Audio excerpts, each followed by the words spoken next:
Hello listeners, Jordan here. I just want to let you know that you can listen to Nighttime early and ad-free on Amazon Music. Include it with Prime.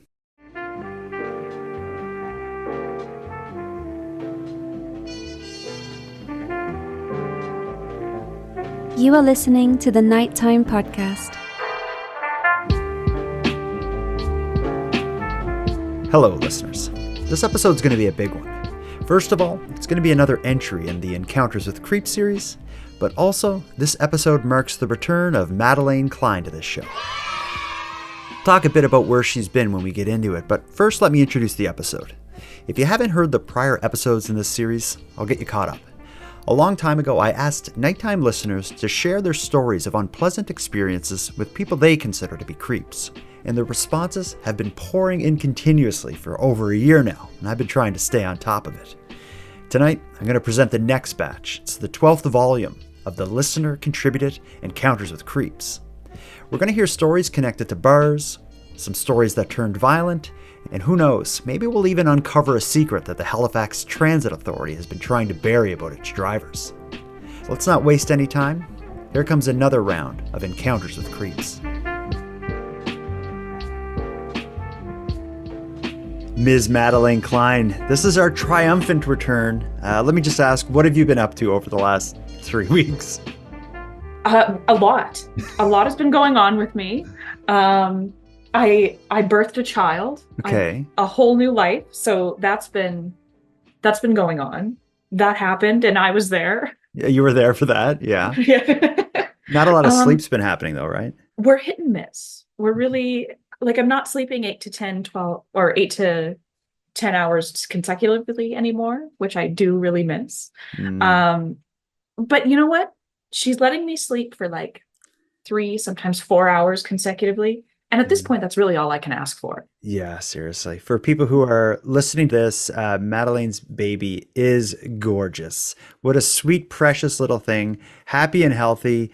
I don't think you could ask for more, could you? No, I know I'm biased, but I'm like, this is a good looking baby. What did my friend's aunt say? My friend sent a picture of her to her aunt, and her aunt said, "Oh my God, she's so cute. I don't even have to lie." Oh, that's nice. She doesn't look like a creep, all right? Will be our segue. She doesn't look like what you would say is like a creepy baby. I would use a lot of words. That's not one of them. Okay. Well, on behalf of everyone listening and myself, I've told you a million times, congratulations. Motherhood looks great on you, and happy for you. Thank you. But let's get into it. Let's change gears big time. Birth of baby into... I'm super pumped to be back, so... And what a great way to welcome you back, but with our 12th volume of Encounters with Creeps. In this one, oh man, the creepy guns are loaded. We're coming in swinging with your return, I promise. New year, better creeps. Absolutely. We're leveling up. But let's start with the type of creep we don't want to receive creep stories about. So on a scale of 0 being friendly person, 10 being prolific pedophile, we like our creeps, as far as the voice memos we get, around a 5. I think that's our healthy, safe spot. We have the creepy story and we can kind of joke about it, right? I was going to say, if there can be an element of humor in it, those are the ones I like. Okay, we like being in there, yeah. Yeah, because if you can't, that's borderlining on Predator. Yes. I'd say Predator's around a 6 or 7 out of 10 is where we get into the Predator stage. But let's start off strong. I'm going to come in with a solid 10. This is not a listener contributed story. This is a story I heard on the news that I have to share with you. I'm surprised that this didn't get more attention in the Canadian news. It's the story of 36-year-old Anthony Holtorf, who was recently arrested in Clearview Township, Ontario, which is just to the west of Barrie. He was arrested and convicted in relation to an attempted abduction of a minor at a park. The case has just made its way through the courts, although the sentencing hasn't happened yet. But as it went through the courts, the details of the case came out, and it is absolutely horrific. A 10 out of 10 on horrific creep. Listen to this. This is Anthony Holtorf, a now convicted pedophile found guilty in a Barrie courtroom of trying to abduct 12-year-old girls at a park in Angus 4 years ago. Very horrifying. it hit so close to home that it actually was scary, and I don't let my kids back at the park. A woman who witnessed Holtorf that day, whose identity is protected by a publication ban, telling CTV News Holtorf is a monster who preyed on children and deserves to be removed from society. He had no shame. When I was across the street, he blatantly just sat in his vehicle and continued to try and pursue the girls as I stood there talking to 911. Holtorf, who is 36 and lives in Clearview Township, was also found guilty of 2 counts of criminal harassment. When the court heard in March of 2019 while at Greenwood McCann Park, Holtorf asked a 12-year-old girl if she wanted to play the taste test game with him and offered her money and sweets to do so, trying repeatedly to entice the girl to leave her friends and get into his car. Just going to stop for a sec here. So it's already very creepy, right? This guy, he's in, looks like one of those kind of souped up cars with a spoiler, parked outside a park, trying to get a girl, like 12, 13-year-old girls, to get in his car in exchange for money and candy. Doesn't get a lot worse than that, right? That's like textbook creep. The only thing that's missing is the windowless van. Okay, this is way, what you're about to hear as this story unfolds is way worse than a windowless van. Listen to what he's actually up to. After the concerned mother heard from the girls what had happened at the park, the mother made her way over and saw Holtorf speaking with 3 other young girls when she immediately called 911. Investigators the court heard found a backpack in Holtorf's car which had a neck collar attached to a metal chain, a metal whip, pre-knotted ropes, 4 sets of Velcro restraints, and condoms. Got a bit worse? You're right. That didn't get a bit worse. Got a lot worse. That got astronomically worse. Okay. Do you think it's possible that it gets even more astronomically worse than it is now? Well, I wish it didn't, but I think it does. It does. Here we go. Police testified Holtorf had been using a vibrator still attached to his genitals and was controlling the device with a remote. Along with candy, Holtorf was found to have a mask and a black sock in his car. The Barrie judge saying it was clear Mr. Holtorf had overwhelmingly progressed beyond mere planning and had taken concrete steps to commit the offense of abduction. Holtorf was acquitted of similar charges last year when the judge found there wasn't enough evidence to prove he was guilty beyond a reasonable doubt. He should have way more time behind bars before he reoffends and tries to hurt somebody else's child. Just as he has been since his arrest, Holtorf remains out on bail and makes his next appearance in court in December to set a date for sentencing. I could almost hear you roll your eyes when you hear that he's out on bail. I think I saw my brain. I rolled my eyes so hard. Of course he is. The story's nuts. Like, so he's in a souped up, crappy sports car with a spoiler outside a park, trying to get kids in his car, offering candy and money. He has basically whips and chains and condoms in a bag while wearing a vibrator that he's controlling with a remote control. That seems like you should not get bail. I was going to say, what was bail and how did anyone afford it? Mm-hmm. And it's that's insane. And not only is he picking up minors, by the sounds of it, the first minors he tried to pick Luring up, them. Yeah, the first ones he tried to pick up went and told their mom. Their mom came when he's in the act of trying to pick up a different group, and she's on the phone with 911, and he's still not scared off. That's so unhinged. Yeah, this is he's lucky that mom was so level-headed, because I have a feeling that my mom would have scrapped 911 altogether and just resorted to violence. Yeah, someone else would have been calling 911. That's correct. He would have been in the back of the ambulance. Yeah, exactly. Yeah. I don't want to talk about him anymore, but that just played out in Barrie, Ontario. These things happen more often than we would think. There are creeps out there. And tonight, thanks to the listeners of the Nighttime Podcast and their seemingly endless amount of encounters with them, we're going to get to explore some creep encounters that aren't this bad. A lot of these are going to be ones we're able to laugh at. We have a selection. Oh, good. We have a selection of creep encounters that take place in bars, always. I should say, because I kind of break them into sections. We have creep encounters set in bars, and then we have a collection of what I'm just going to call random encounters, which are nighttime listeners minding their own business when a creep stumbles into their life.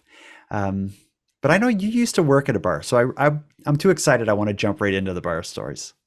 Let's do it. I used to work at a bar. I used to frequent bars a lot. Yeah, I've spent a lot of time in bars. Well, I don't know if you've ever been in a bar in New York, but our listener No. Nick has. And Nick had found himself looking face to face with a creep encounter, thanks to his random fling in New York. I'm so curious. This is weird. Here we go. Hi, Jordan. My name is Nick. I'm from Buffalo, New York. Enjoy your show. I wanted to offer a story to your creep series. About 15 years ago, this happened. I met a girl at a party. We ended up going back to her place and hooking up. The next day, I found her on Facebook and I realized that she had a boyfriend.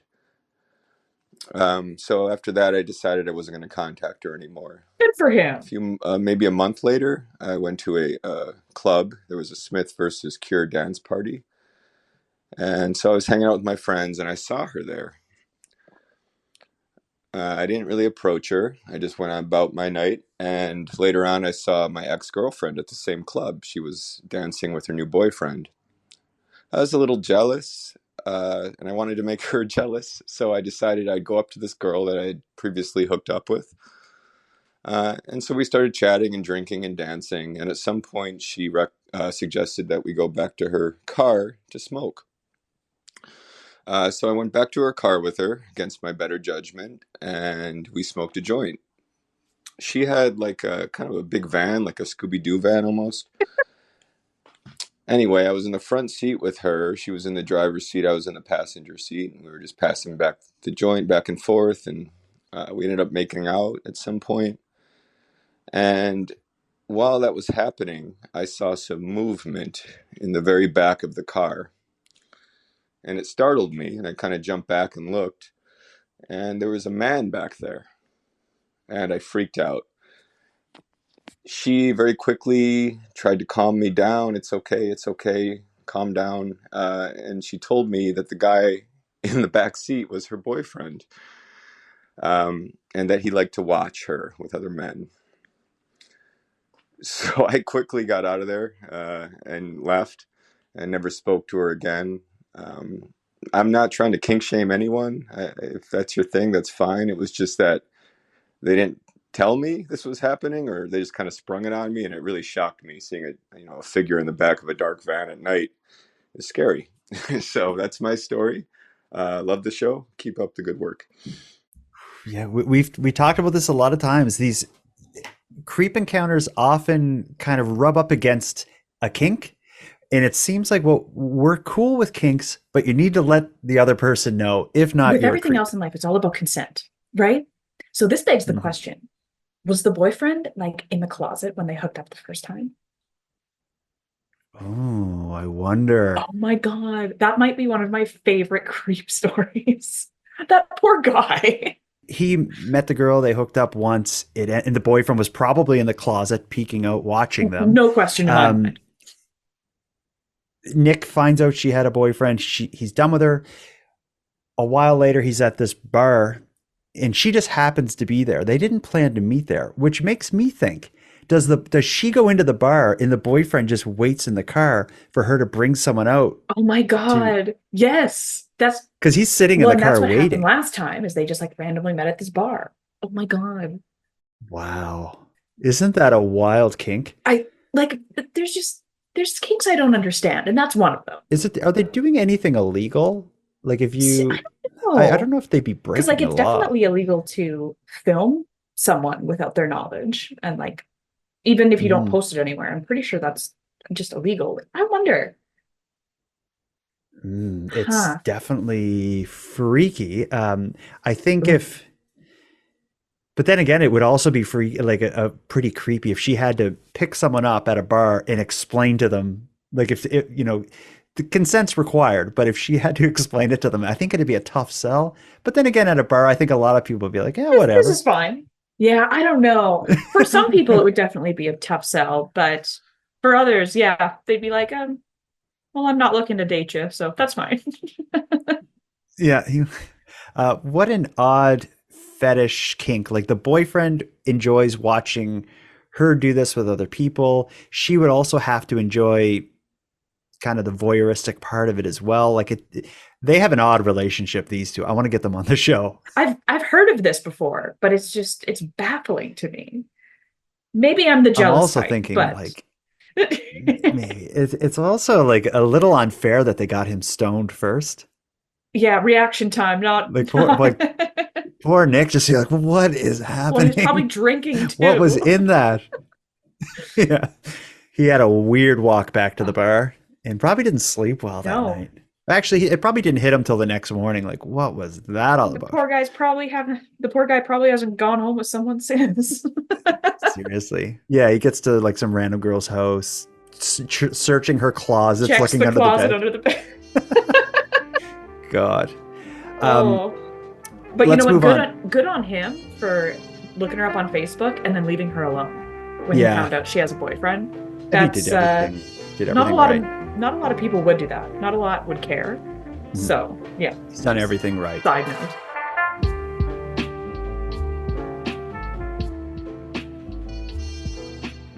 Let's hear another story of a young woman working at a bar, much like you did. She's in Halifax. She's doing everything right, and it just seems like a shower of creeps are falling down on her. Well, this story I'm going to call Being Young and Attractive Sounds Awful. Hi guys, huge fan of the show. I have a submission for your encounters with creeps. I always think about this whenever I hear the show play these creepy episodes. So here it is. I was working at a very popular bar in Halifax when I was 20, early 20s. I'm now in my late 30s, so it was quite a while ago. I was living on the Bedford Highway, like pretty close to town. It was only maybe a 15-minute bus ride into town.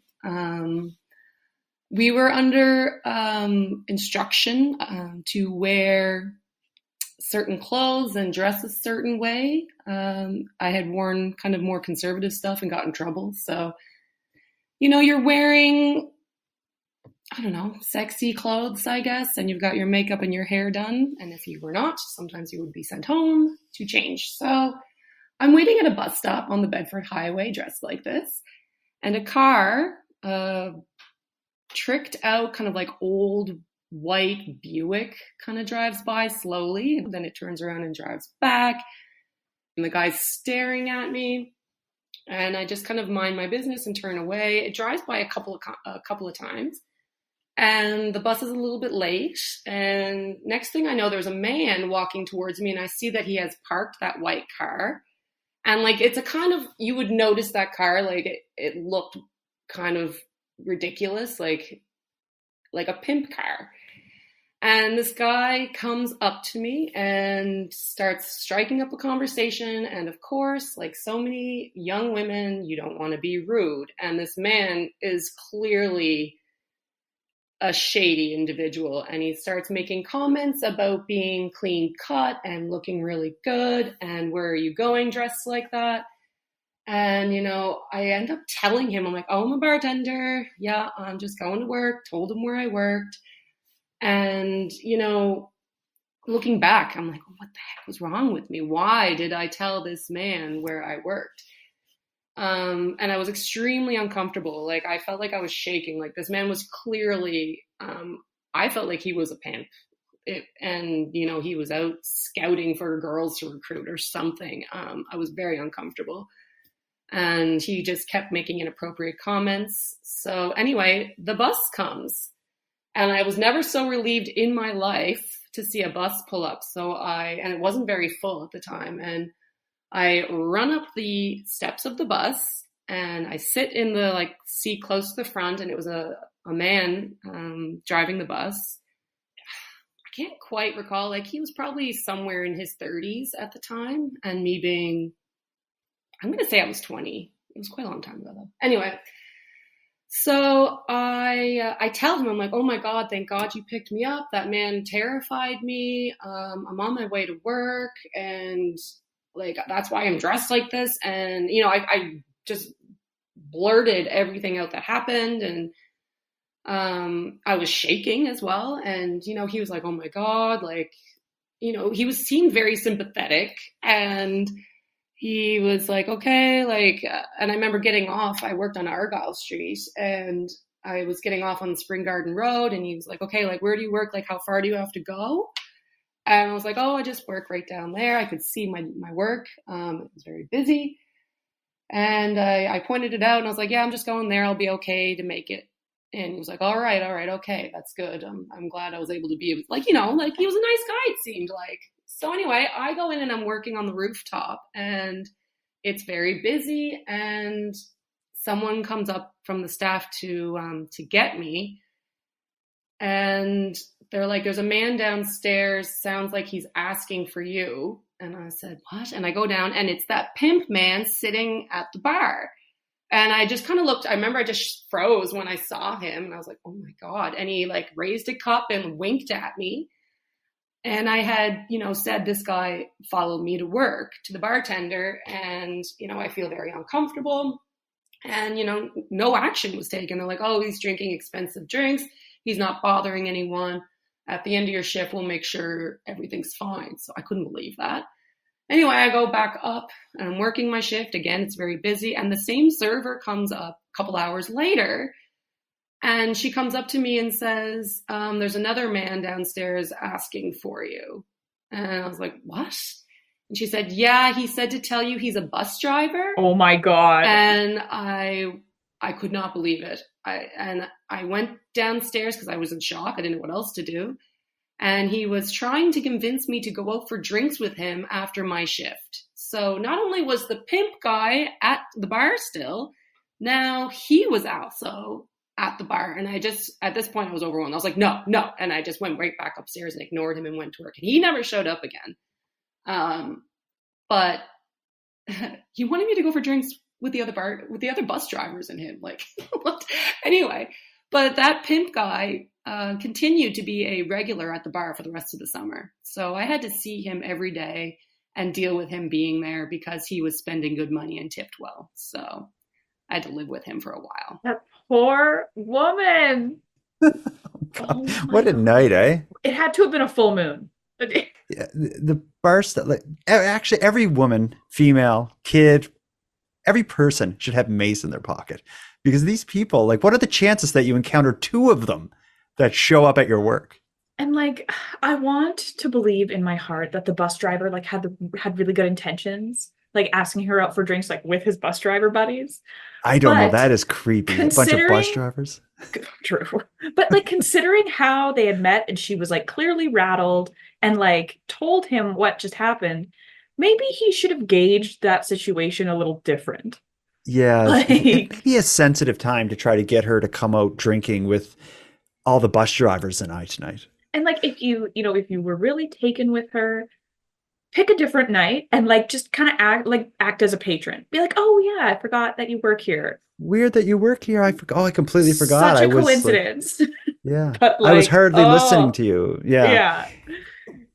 Oh, that poor girl. Just the worst shift on earth. And then the one guy sticking around for the summer. Oh god. Yeah.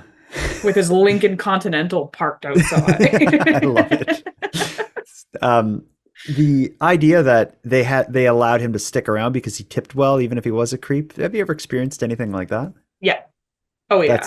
That would happen? Yeah. That's it's so, money talks, I guess. And like, even sometimes I look back and I'm like, the things that I let slide because I knew this person tipped well, or I was whatever, it was like, oh, how degrading. Okay. Well, like an onion of creepiness, we're going to peel off another layer here. And I think by just putting the call out for listeners to go to nighttimepodcast.com and send us their creep stories through the voicemail, the voice message app built into nighttimepodcast.com/contact, I think we may have accidentally stumbled upon maybe a bigger creep kind of situation just by pure coincidence in going through the stories. We just heard that, which tells the story of the maybe pimp and the unrelated bus driver. The next story I'm going to share, it's shocking how similar it is. It just works out that we have another story about a bus driver in Halifax that is kind of working the same route as the prior story. Let's listen to Lisa's story. Hi, Jordan. Here is my story of an encounter with a creep. I know I heard one of your stories where there was something to do with a bus, being harassed on a bus or something like that. Well, my story is a little different because the creep was the bus driver. I lived in Eastern Passage at the time, and I used to, I was taking a class over in Halifax, and so I get on the bus every day, and this bus driver used to flirt with me in front of everybody.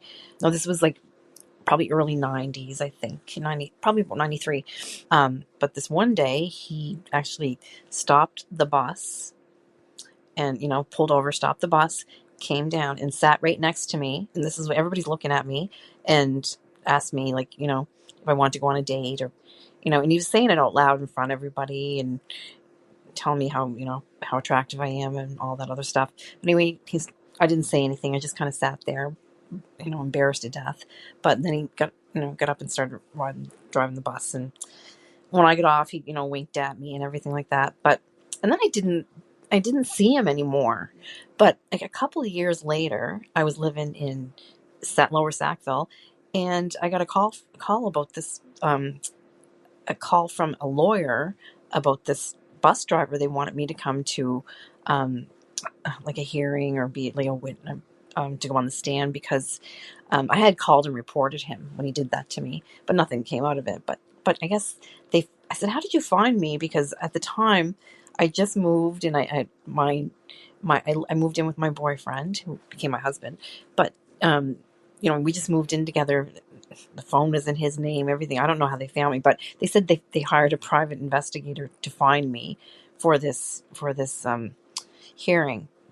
I went to it, and I don't know what became of it. But I said I got up and I said my thing, what he did, and not what I was looking for. I was looking for a few bus passes, free bus passes. It would have been nice to at least get an apology, but it was just funny that they had to hire a private investigator to find me, and I went in, and yeah, anyway, he was the creep. It was the bus driver, not just somebody sitting by me on the bus. It was actually the bus driver.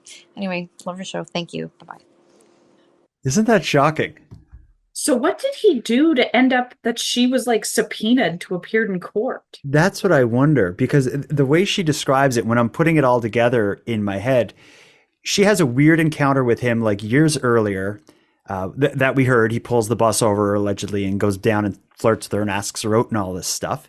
And then, which is bizarre all in itself. Yeah. And she files a complaint with the bus commission or whatever. And as she said in the message there, she was kind of hoping maybe they'd give her some free bus passes or something, is like what she thought was going to come out of it. I bet you someone within the bus company must have filed this report like on his file or something. Nothing happened with it until years later. There must be a complaint or something against this guy, and they probably get. I'm imagining they get his file and see this complaint from years prior, and they're like, "This is going to do. This is going to help our case. We need to find this woman, and they want to get this person to testify." Maybe all they have is her name and can't find her, so they hire a private investigator who tracks her down. Which leads me to believe that's something he did something serious, because you don't just hire a private investigator because of another complaint. Mm-hmm. But I also think you don't show up at a random person's work asking them to come drinking with you if you're not a nut. So like, I think these two these two stories, I think it's the same guy. It's gotta be. Or at least in the same drinking group as the first guy invited the first woman to. Is there like some weird group within, like among the bus drivers, which, in putting this together, I was thinking like, if a group of bus drivers were working together to do bad things to people, it could be kind of effective. Oh yeah. Well, there's power in numbers, I guess. But it's creepy. The story itself of him coming down and hitting on her and stuff, that's creepy as it is, but just in the context of having those two stories side by side, in the same area and everything, no. I guess that those stories involving the bus driver, they went from a bar but kind of involved random encounters. So that's going to be our segue to the next little chunk involving random encounters with creeps.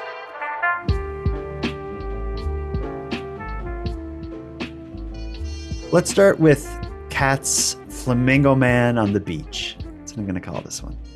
Oh, this is going to be good. Hey, Jordan and Madelanye. I've been listening to the Nighttime podcast since its inception, and it's the first time I'm calling. I'm just calling about your creeps. I've had a lot of experience with a lot of creeps over the years, but this story I want to tell you about takes the cake. So, I grew up on the Amber Shore of Nova Scotia. One year, around 1992, when I was 11 years old, we had a new neighbor, a man about in his late 30s, early 40s. He was renting the whole cottage to himself, about 2 cottages down from ours. We got a big kick out of him at first. Every day, at the crack of dawn, when the tide was out, he would walk on the sandbars until he reached the water between each one. There he would stand wearing an Australian-type hat and stare at the ground for hours until the tide came in. If that wasn't eccentric and strange enough, he would slowly raise his leg up and put his foot on his other leg. He stood statue-like, just like a flamingo. It was all shits and giggles until my friend and I ran into him while walking along the beach. As previously mentioned, I was 11 and my friend was about 10. He creeped up on us from behind. Slowly smiling, he asked if he could draw us in the sand. Naively, we said sure. He seemed nice enough, so we obliged. Flamingo Man slowly drew the shadows of our bodies in the sand, complete with large breasts and vulvas to boot. He looked up at us, and his voice hardened. He said, "You know what they do to women like you, where I'm from? Well, we call them witches, and we burn them alive at the stake." As he said this last statement, he jabbed his driftwood, walking drawing stick, into the sand. I don't remember what was said after that, but I remember the feeling of dread. If that wasn't bad enough, he began to hide in the bushes along the bank and stare at our cottages. I remember the feeling of him watching while I was home alone. I had to shut all the curtains and lock the doors, and I called my parents. Then he began stalking my friend's mother. He had a camera that he would take photos of her with. The RCMP were notified, but because it was the early 90s, and because it's the RCMP, nothing happened.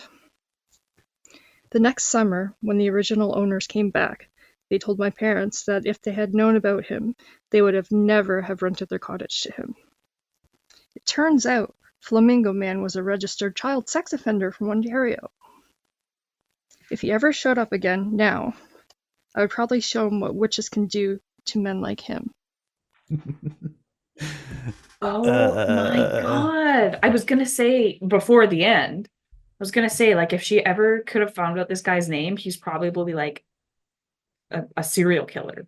Yeah, you Google him and you're going to find something. So, Because normal people don't say things like that and do things like that. no, and tell me if you get the same idea of what happened is he drew, like she said, he drew their shadows. Like, I wonder if they were standing there and he kind of traced over their shadows into the sand, but then added, like, big breasts and stuff to while drawing the 11-year-old in the sand.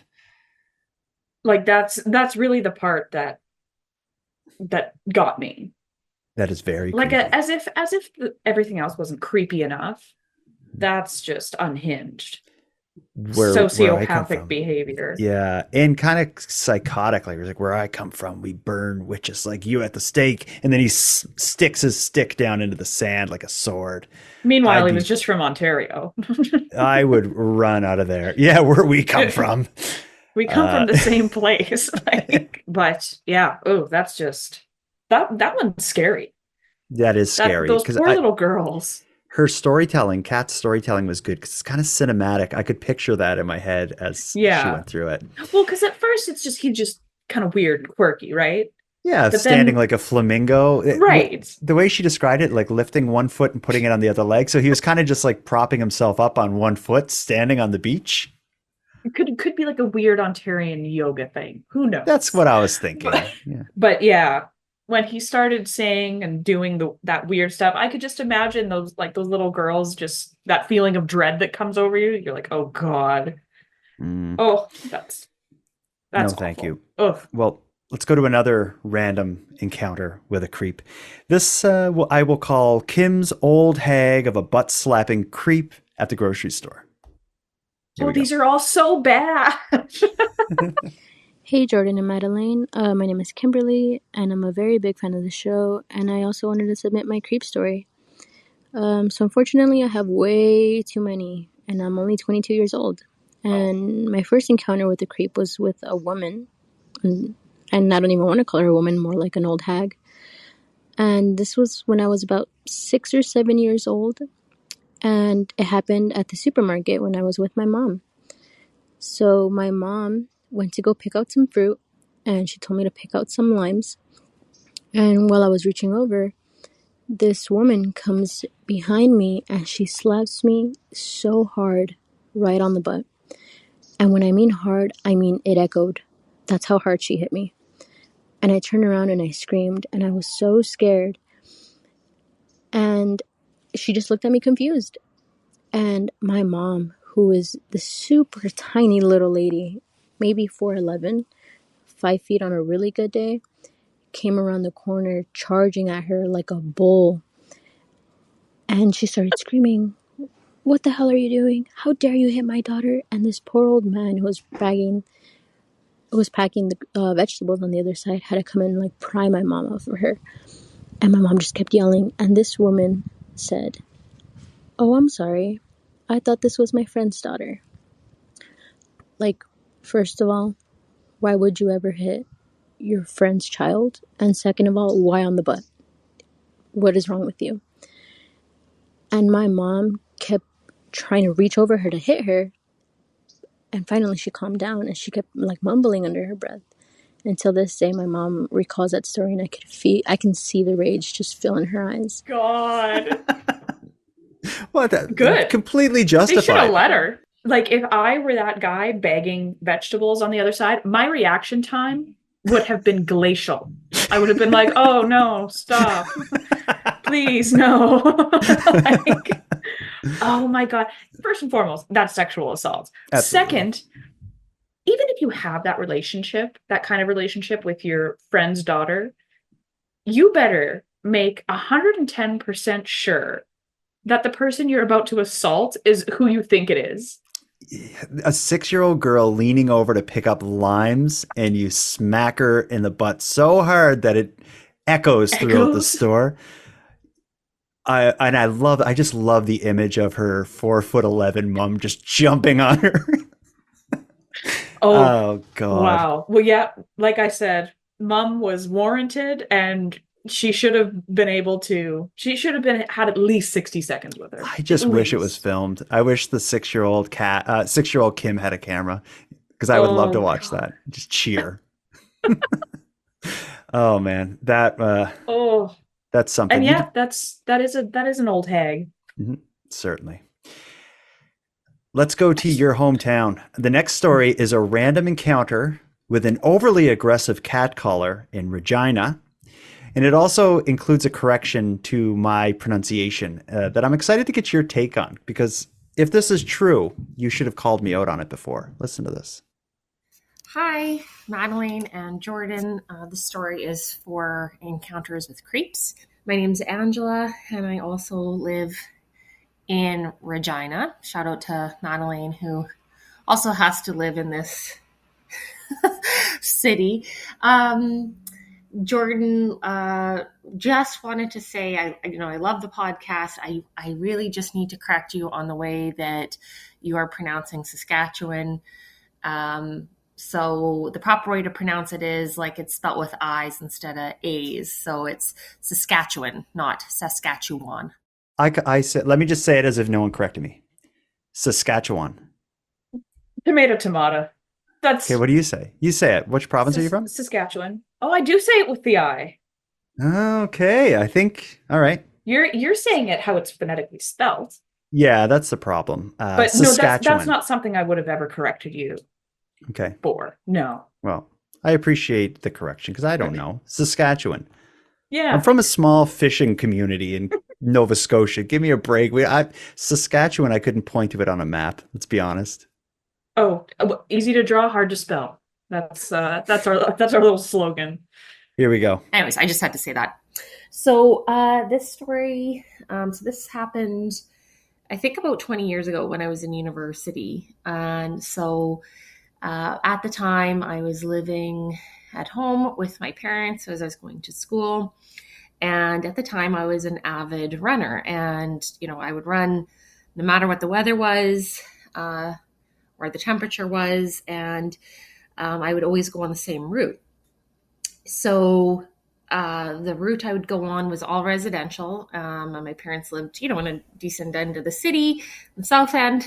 And I would always take the same route. So the one day I was out running, and I hit about the halfway mark of my run, halfway point, and it clouded over and just started pouring like crazy. And so really, I had no other option than to keep running because I was already at the halfway point. So I was running in the rain, pouring rain. And this car drove up beside me and was kind of driving beside me as I was running.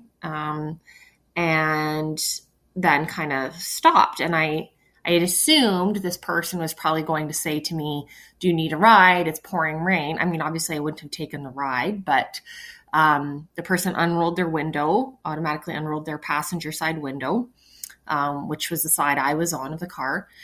And it was a man, he seemed to be about my age or a little older. So, 20, 25 years old. And he started saying some really disgusting sexual things to me, about my body and whatever, a bunch of really gross things.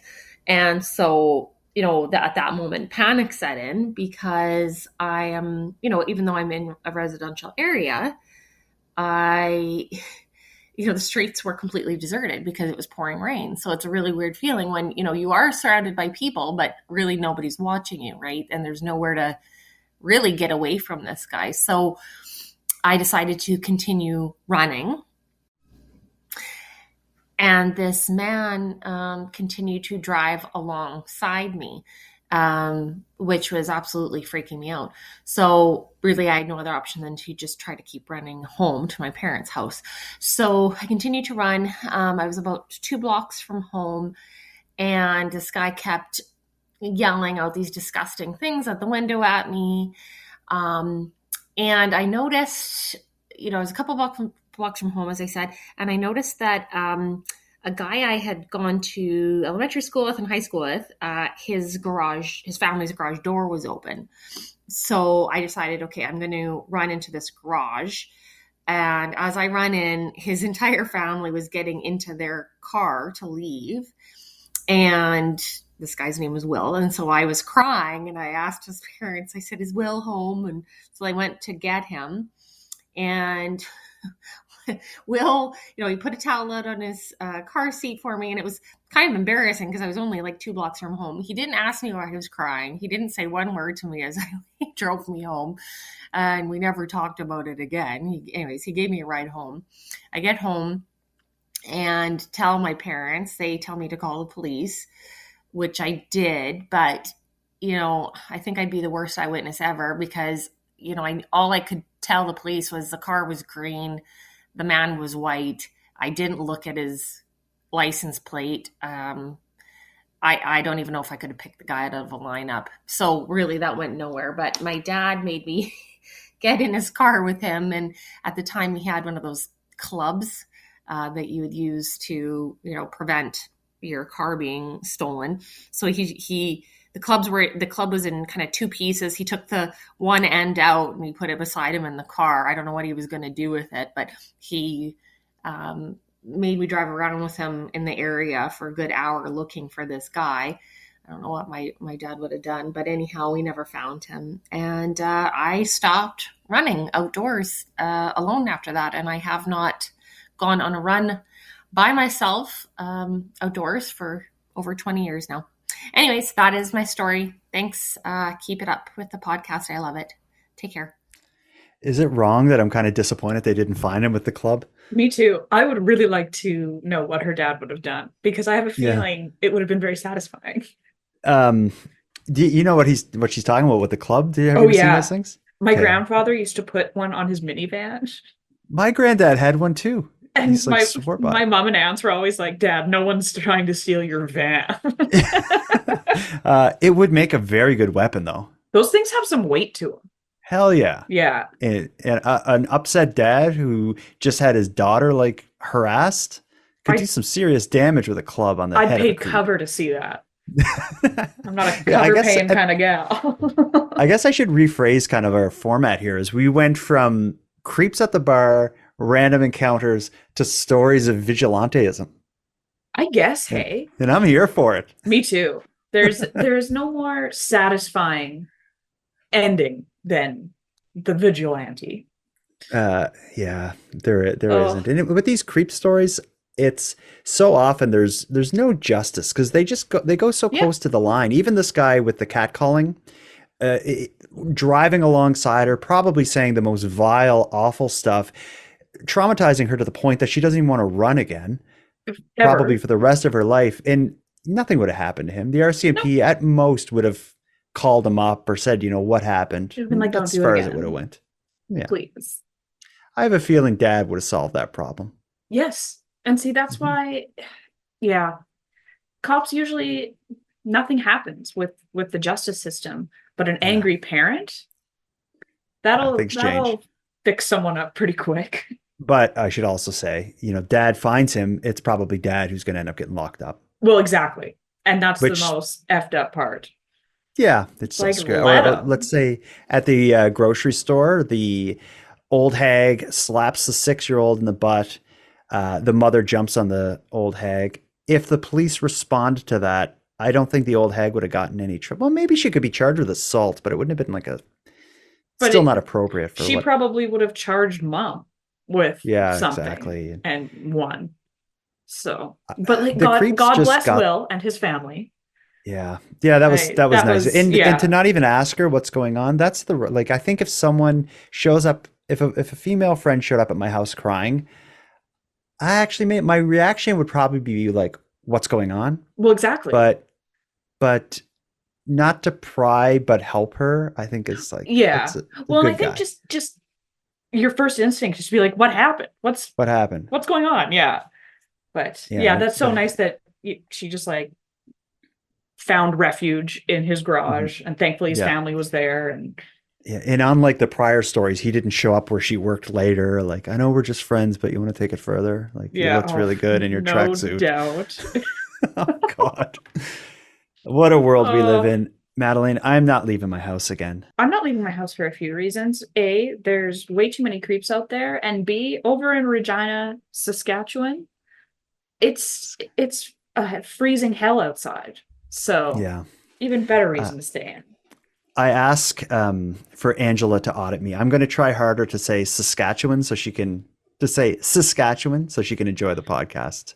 100%, not 97. Because when you talk about Canadian crime, weird stories, offbeat stuff, Saskatchewan comes up a lot. Oh, too much. It's a funny little place over here. Not funny, haha. Yeah. Well, let's wrap this up. Anyone listening who has an encounter with a creep, again, on a scale of 0 to 10, we're looking for 5 to 7, that kind of range. Go to nighttimepodcast.com/contact. Send us a voice memo. I think it allows you to do 3 minutes at a time. If your story's longer than that, just make a couple different voicemails and I will stitch them together and make you sound your best. Madeline, before we wrap it up, anything you want to tell us? Any surprises about motherhood? Are you worried about raising a kid in a world full of such creepy weirdos? Oh, yes. These are things that keep me up at night. As for motherhood, I vastly underestimated. I knew that they'd be up in the middle of the night, but it's like when I get to hour like 5, 6, and 7 of being up consecutively, I'm like, what is going on? Because I vastly underestimated how sometimes hard this would be. Before I was sleep deprivation. I was like, I know what parenting is all about. I know that they're up and I know I'm going to be tired. But no, I really wasn't prepared for for some of the nights we've had. But we've had more good than bad. So Eventually she will say, I love you, mama. And then you'll be like, it was all worth it. totally. I have to, and I always remind myself of that. Like, these days are short-lived. Her and I will be arguing before I know it. I have to take in these newborn days, nights. And like, she's sleeping so soundly now. Oh, there's nothing better than She's a just there sleeping right baby. next to you, right? Yeah, there's like a bed right beside me, and she's laying on it with a pink little blanket. Oh.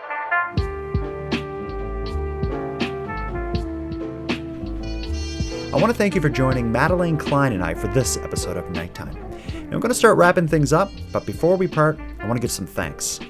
First, a sincere thank you to everyone who took their time to share their creep stories with us. These stories serve as a great reminder to keep our eyes open and our wits about us. And to all the other listeners who have a story to share, and I know there's a lot of you, I'm going to be doing a lot more episodes in this series, and I'd like to feature your story. You can share it with me at nighttimepodcast.com/contact. If you got something to say, go to the site now. The voice recorder is easy to use, and if you make any mistakes or misspeak, don't worry at all. I'll edit before it goes to the air and make sure you're sounding your best. I'm excited to hear what you have to say. Now, I'd like to give a shout out and a thanks to Monty Datta, who contributes the music, LJ from the Dystopian Simulation podcast, who provides the intro and outro voiceovers, Madeline Klein for taking a moment out of motherhood to join us, and then lastly, but most importantly, a massive thank you goes out to each and every one of you listening, as without your interest and your support, the Nighttime Podcast would be as pointless as it would be impossible. Now, on the topic of support, let me thank the newest subscribers to the premium feed. Patricia, Finn, and Denise, I appreciate you. And for anyone else who'd like to support the show, you can help us out here in a variety of ways. First of all, a premium feed subscription costs just a couple dollars a month, and that money funds the creation of the show.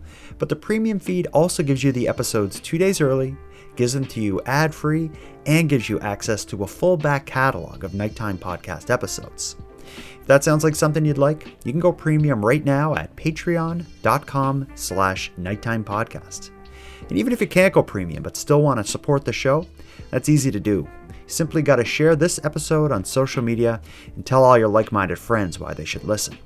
I appreciate your support in growing this. Now, if anyone else has any story ideas, wants to give feedback on the show, or would like to contribute a question or comment to be aired and responded to, you can do all that and more at nighttimepodcast.com. I hope to hear from you. But until then, take care of each other, hug your loved ones tight, and let me know if you see anything weird. The Nighttime Podcast is written, hosted, and produced by Jordan Bonaparte.